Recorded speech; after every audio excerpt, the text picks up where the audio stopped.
अब देखो इधर हम लोग रेस्पिरेशन पढ़े थे, क्या पढ़े थे? सुनो अब ध्यान से सुनो, क्लियर सुनोगे याद हो जाएगा क्लास में, मेरी गारंटी है याद हो जाएगा। सुनो रेस्पिरेशन में देखे थे सर, सर ब्रीदिंग का मतलब हुआ इनहेलेशन और एक्सहेलेशन, इनहेलेशन और सर चलो एक बार सांस लो जल्दी से।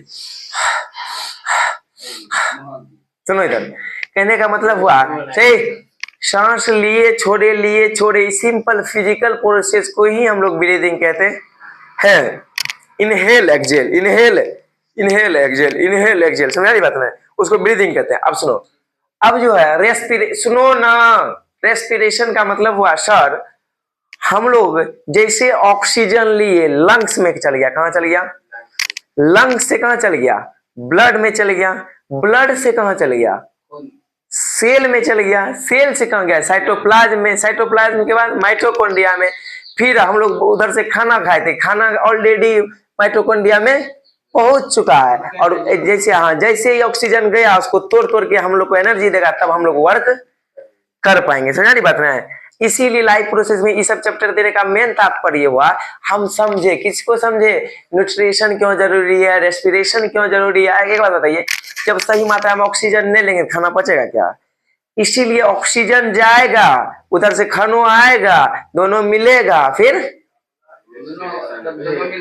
एनर्जी मिलेगा। समझा नहीं बात में? अब सुनो, उसी इस इक्वेशन के माध्यम से समझेंगे। कितना बार क्वेश्चन पूछा गया है, उसके बाद आपको क्या करेगा, बीच का जैसे ई गैप कर देगा, यहाँ क्या होगा? बीच का ई गैप कर देगा, क्या यहाँ क्या होगा? बीच का ई गैप कर देगा, यहाँ क्या होगा? समझा नहीं बात में? आप सुनो, हम लोग जो खाना खाए, हम लोग जो कैसे टूटा, कैसे टूटा। अब सुनो, हम लोग जानते हैं सर रेस्पिरेशन दो तरह का होता है। रेस्पिरेशन पहला एरोबिक रेस्पिरेशन, दूसरा एनारोबिक। सुनो आंसर, रेस्पिरेशन दो तरह का, पहला एरोबिक, पहला क्या है? एरोबिक, दूसरा एन एरोबिक और एनारोबिक। एरोबिक का मतलब हुआ सर ये एरोबिक तब होगा जब ऑक्सीजन रहे, ऑक्सीजन के प्रेजेंस में होता है एरोबिक, ऑक्सीजन के एब्सेंस में होता है एनारोबिक। प्रेजेंस में कैसे होता है सर? हम लोग में जैसे देखिए एरोबिक रेस्पिरेशन होता है, क्यों सर? क्योंकि सर हम लोग ऑक्सीजन लेते हैं, एयर लेते हैं, तब ये खाना टूट के हम लोगों को एनर्जी मिलता है। ध्यान से सुनो, राधा रतन करता है कैसे कैसे, हाँ सुनो इधर, अब सुनाए। अच्छा जैसे सुनो, ग्लूकोज ऑलरेडी कहाँ चल गया? ग्लूकोज कहाँ है? खाना हम बोले थे ना, स्मॉल इंटेस्टाइन में पच के माइक्रोविलाई द्वारा ब्लड कैपिलरी में चल गया था। ब्लड कैपिलरी से सुनो, ब्लड में, ब्लड से सेल में गया था खाना, यहाँ तक पढ़ा दिए थे डाइजेशन में। उसके बाद हम लोग का ऑक्सीजन, ऑक्सीजन मतलब जैसे सांस लिए, सुनो सांस लिए नोस्ट्रिल से, नसल पैसेज से लैरिंग्स, फेरिंग्स, ट्रेकिया, सुना बात में। उसके बाद लंग्स, लंग से अल्वियोलाई, सॉरी लंग से हाँ अल्वियोलाई, उससे पहले ब्रोंकाई में, ब्रोंकाई से अल्वियोलाई में, फिर उससे ब्लड कैपिलरी था, ब्लड में फिर ऑक्सीजन घुसा, फिर ही कहाँ लेके चल गया? सेल में। सुनो इधर, सेल में अब जाने के बाद सुनो क्या हो गया। सबसे पहली बात, ग्लूकोज जो है टूटा, कहाँ टूटा? हम लोग के सेल के साइटोप्लाज्म में, मतलब इस सेल है ना, न्यूक्लियस है यहाँ साइटोप्लाज्म में, ये ग्लूकोज टूटा सेल के साइटोप्लाज्म में। कहाँ टूटा? क्या चीज में टूटा? पायरोवेट में। क्या चीज में? पायरोवेट एक तरह का मॉलिक्यूल्स है, 3 कार्बन मॉलिक्यूल्स है। कोई दिक्कत है सर? ग्लूकोज जो है हम लोग के सेल के साइटोप्लाज्म में टूटा पायरोवेट में, ये मॉलिक्यूल्स है 3 कार्बन मॉलिक्यूल्स, ठीक है? पायरोवेट जो 3 कार्बन मॉलिक्यूल्स, यहाँ तक कोई दिक्कत है? अब सुनो, जैसे हाँ जैसे ही साइटोप्लाज्म से में गया तो उसके बाद सर हम क्या किए ना, ऑक्सीजन ले लिए, इधर से ऑक्सीजन लिए, ऑक्सीजन जैसे लिए ये पायरोवेट ऑलरेडी कहाँ चल गया? माइटोकॉन्ड्रिया में। ऑक्सीजन जैसे लिए माइटोकॉन्ड्रिया में, ऑक्सीजन के प्रेजेंस में, ऑक्सीजन के प्रेजेंस में सर ग्लूकोज टूट गया, carbon dioxide, water and energy, CO2 हम लोग एक्सहेल कर दिए, निकाल दिए, वाटर हम लोग टॉयलेट के द्वारा निकाल दिए, यूरिन के द्वारा, एनर्जी का यूज हम लोग कर लिया। अब समझा दी बात है। अब दूसरा पहली बात, और इसको इसी को कहते हैं एरोबिक रेस्पिरेशन। इसे क्या बोले? Aerobic respiration. एनएरोबिक का क्या मतलब हुआ सर? अब सुनो, जैसे गांव घर में देखा होगा देसी दारू बनाया जाता है या वाइन सब बनाया जाता है, वो ईस्ट सेल में, जिसको फर्मेंटेशन कहते हैं, क्या कहते हैं, वहां क्या करता है ना, ईस्ट सेल कहाँ रहता है सर? तो हम लोग के भोज्य पदार्थ है, जैसे खाना पीना खाते हैं ना, चावल गेहूं या कोई भी चीज है, उसमें ईस्ट सेल ऑलरेडी प्रेजेंस रहता है। उसको क्या करता है, ऑक्सीजन के एब्सेंस में उसको सड़ा देता है, ठीक है, वो इथेनॉल में बदल जाता है। उसी को क्या करते हैं, गांव में देखा होगा, पकड़ के खींच लेता है, पी लिया, ऐसे ऐसे कर देगा।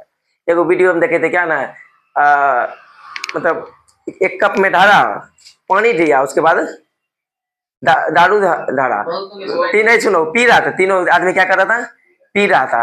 उधर जो चौथा आदमी आ गया, चौथा वो समझ गया दारू है, वो उठा के पी के कहता बुढ़वा के मारो कपार पर फोड़ दे रहे। बुढ़वा कहता है लेकिन हम तो कोल्ड ड्रिंक डाले थे इसमें। कहता ओ भूल गए थे। नहीं समझा, अब समझा, एक्टिंग कर लेंगे ना।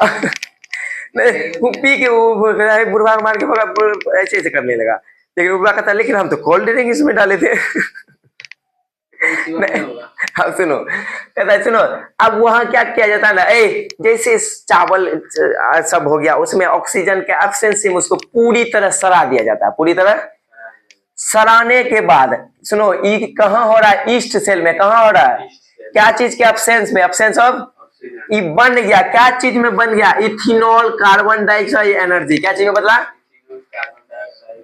एनर्जी। इसी इथेनॉल का यूज हम लोग पीने के लिए करते हैं।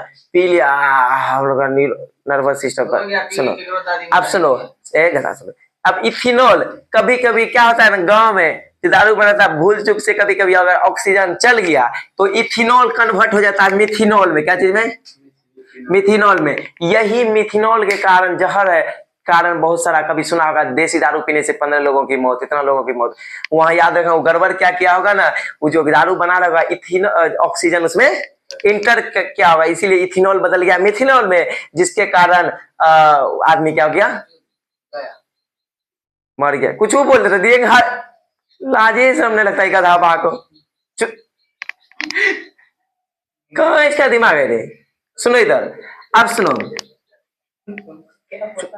तुम सुधरो बाबू, मुंह को संभालो। सुनो इधर, यहाँ देखो, अब जो है हम लोग के मसल सेल में, हम लोग के, अब कभी कभी क्या होता है ना, जैसे हम लोग एकाएक कसरत करना स्टार्ट कर दिए, मतलब एकाएक हम घर पे सुतल रहते सब दिन, एकाएक दोस्त के साथ क्रिकेट खेलना शुरू कर दिए। अब उधर से जब क्रिकेट खेल गया, उधर कहने का मतलब हो गया, वहां ऑक्सीजन की मात्रा क्या है, कम हो गया, जिसके कारण लैक्टिक एसिड बन गया, इसीलिए मसल्स क्रैम्प होता है। क्या होता है, अब सुना नहीं बात है। तो ई जो है आपका चार्ट पेपर VBI है, VBI मतलब वेरी वेरी इंपॉर्टेंट, समझा नहीं बात है। एग्जाम में दे देगा, क्या करेगा कहना मुश्किल है। हो सकता है इसका जो है आपको बीच का ई छोड़ देगा, ई छोड़ देगा, ई छोड़ देगा, या इसको भरिए, नहीं तो चार्ट कर देगा, write the various pathway of breaking down glucose, किसी भी रूप में दे सकता है। इसीलिए इसको पूरी तरह रट जाइए। रटने का मतलब हुआ, इसको एक बार देखिए, फिर अपने से 4-5 बार बनाइए। सुना नहीं बात ना, सुना, क्लियर हुआ? अब सुनो, सुनो इधर, देखिए कितना डॉलर, अब सुनाई लो, खींचो, खींचा, मेरा कैमरा खराब हो गया, फोटो खींचा, लिखेगा नहीं, फोटो खींचे। सुनो, लिखने में इतना भारी लगता है, आजकल का मोबाइल का सिस्टम गए रे, काहे मारता है रे, पगलवा है दोनों। सुनो, सुनो इधर, अच्छा यहाँ तक कुछ पूछना है? अब सुनो, अब याद रखिएगा, सुनो ध्यान से। सबसे पहली बात, हम लोग ऑक्सीजन जो लिए हैं, ऊपर वाला भाग को इसको नोस्ट्रिल्स कहते हैं। क्या कहते हैं? ये हो गया नसल पैसेज, क्या हो गया, नसल पैसेज। सुनो इधर, नोस्ट्रिल्स और नसल पैसेज, इसके द्वारा ऑक्सीजन जो है हम लोग के फेरिंग्स में चल गया। कहाँ चल गया? फेरिंग्स से कहाँ चल गया, सॉरी लैरिंग्स से चल गया, लैरिंग्स से फेरिंग्स में। फेरिंग्स के बाद इसको कहते हैं रिंग ऑफ कार्टिलेज, जिस विंड पाइप, जिसको क्या कहते हैं, विंड पाइप से होते हुए ऑक्सीजन कहाँ चल गया? हम लोग के लंग्स में। कहाँ चल गया? लंग्स में जाने के बाद हम लोग जानते हैं सर, जैसे लंग्स में गया 2 भाग में बट गया। सुनो इधर, यहाँ जो है